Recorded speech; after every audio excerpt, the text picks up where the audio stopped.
Alright, this is going to be a buying guide for hay equipment. And, you know, I feel like we've fixed almost absolutely everything on the hay equipment we have, because when we bought it, it was dirt cheap.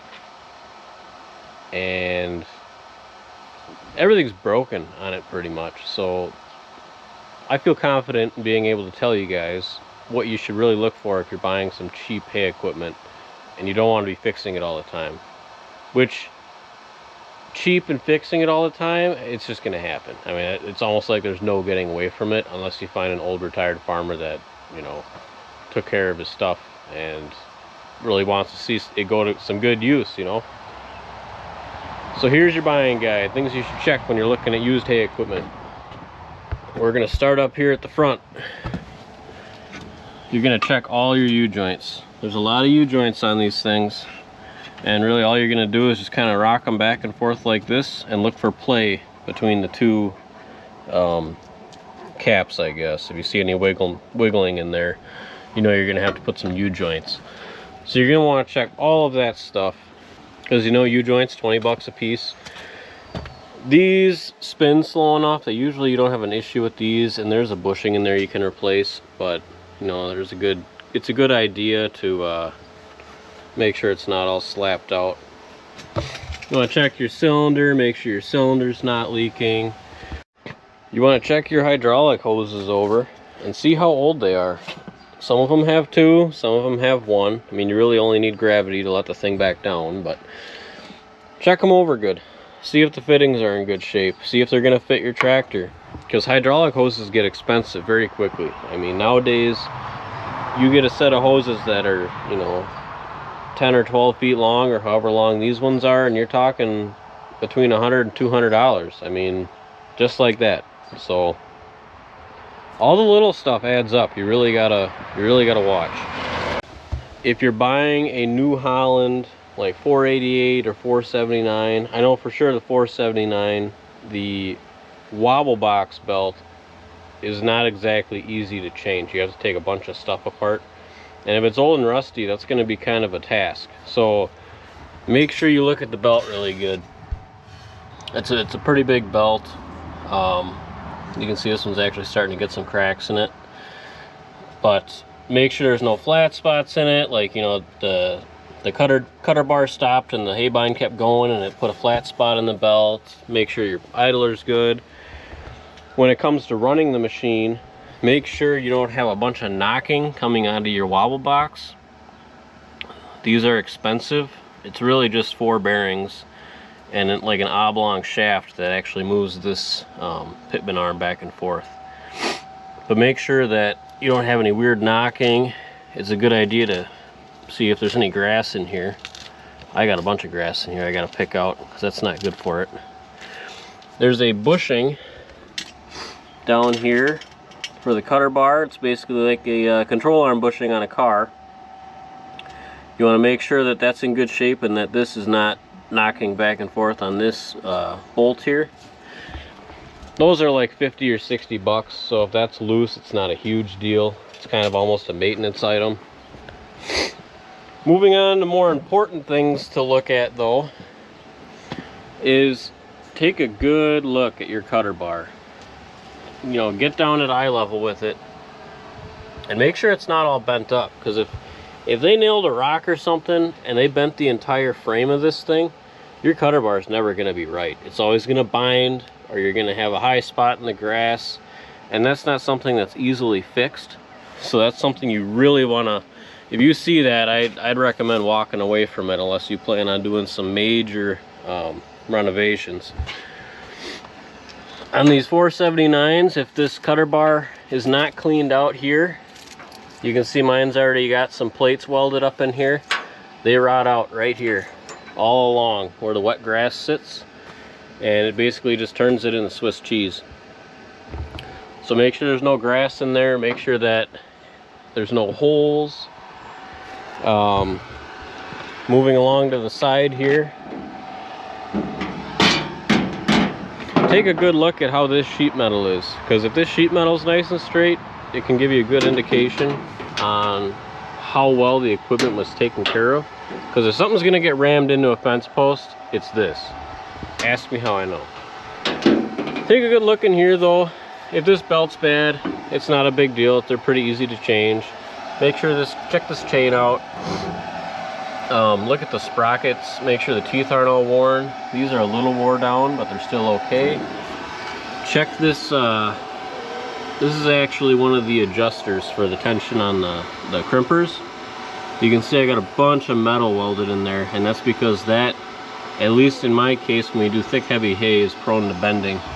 Usually you get a big slug of grass going through, and that's when that'll happen. And sometimes, you know, it doesn't matter, you push that clutch in and try and stop in time, and it just doesn't happen. You want to take a look at your springs, make sure none of them are broken, because the whole head kind of floats on these. Here's another spot where they like to rot out. You can see mine started. I gotta do some patching on that soon. If it's not too far gone and you got a welder, not a big deal. You can fix that. And obviously your rollers. If you plan on having your hay dry in a reasonable amount of time, you want to make sure the rollers are good. You can see these ones are actually getting pretty cracked. You can see I'm missing a little bit over there on the end. But these spin probably the fastest on the whole machine, and if you get rubber starting to come off, it'll fly all over the place, and once you lose one chunk, I mean, it just keeps going. Typically, if you have cuts in them, it's from like a rock going through or something. And honestly, that's going to be the most extensive repair on this thing of a replaceable part. You got to take a majority of the machine apart. It's hard to find good used ones. If you do find good used ones, they're actually pretty expensive, and it's almost more economical to just find a different machine that has decent rollers on it.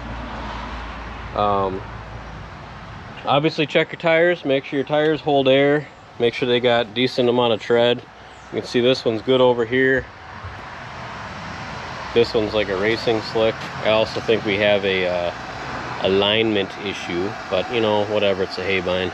We drag this thing all over the place. It's kind of necessary evil. You want to check your, I don't know what they call those, the strut bars. This right here. And I don't know if the previous owner put these on upside down. I'm kind of assuming he did. I could be wrong. But I don't think you'd want that catching all the grass and dirt and getting it, it'll get wet and it'll just rot this bottom side out. So make sure these aren't all rotted out. They're already replaced when we got ours.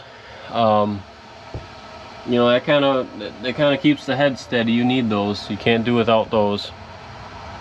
You know, these, you want to make sure that these turn. Okay, you can see mine are all slapped out. I don't even adjust these anymore because they're just so stiff. I have it set where I like it, and it seems to dry the hay okay, so I'm not too worried about it. But at least on a 479, you flip this cover over, make sure your overrunning clutch looks okay, make sure the chains look okay, make sure your idlers look like they're okay. You know, just regular check the chain over and stuff. You want to check this gearbox and see if it's leaking. You can see mine is leaking. I got to check the fluid in that this year before we get going.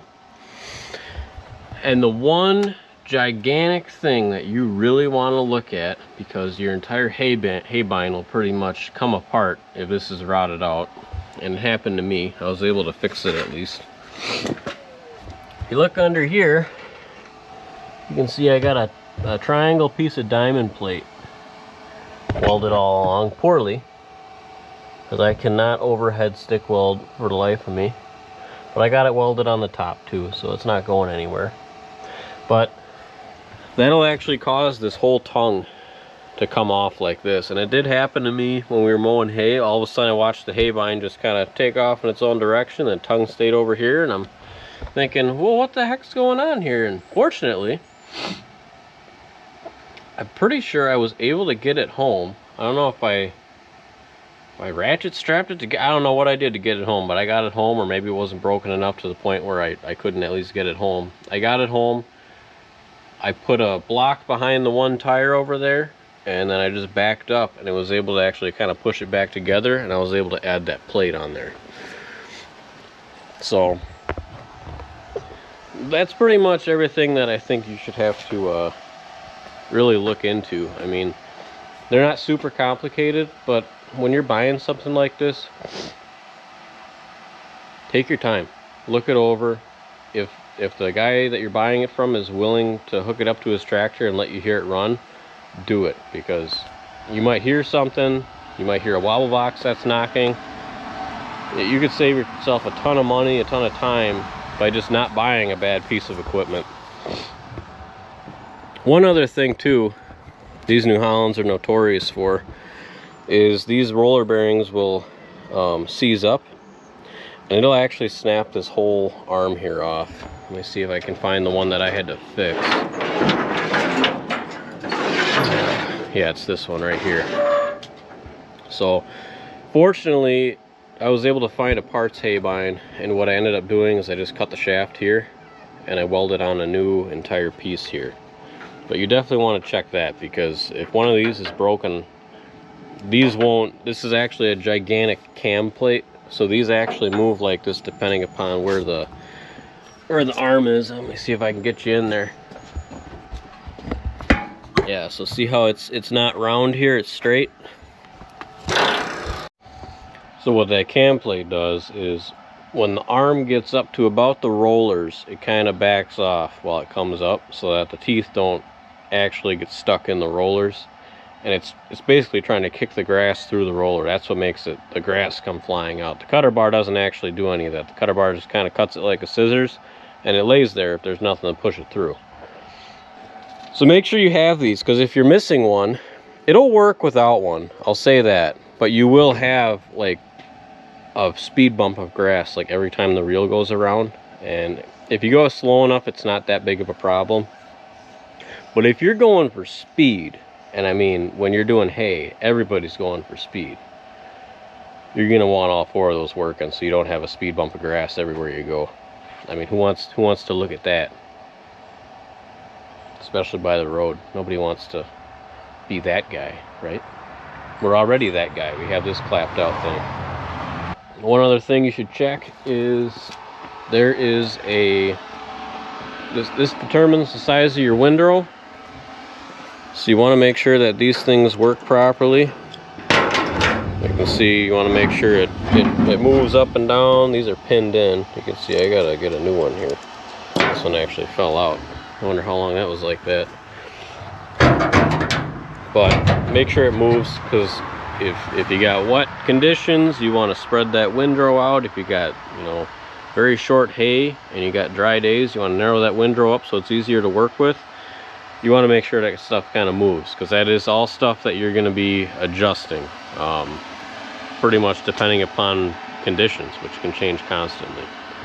So now, when you're dragging one of these home, if you did buy it, I would recommend, after getting a mile or two down the road, feel your wheel bearings. You know, just put your hand around it. I mean, be careful of it, kind of hover it, make sure it's not roasty toasty first, but feel it. See if it's real hot. If it's real hot, you might have a wheel bearing going out, and that might give you trouble on the way home. So that's something you really want to check out. You also want to make sure that your lug bolts or nuts, whatever your machine has, make sure they stay tight. If you start hearing a weird noise, pull over and tighten them up. Definitely bring a lug wrench that'll fit those. Again, another lesson learned the hard way by Dave. When the tire almost fell off on the way home when we bought this thing, fortunately I had a lug wrench in the truck that was supposed to be for the truck, but it wasn't for the truck, and it fit the Haybine, so I was able to snub her down and at least get home.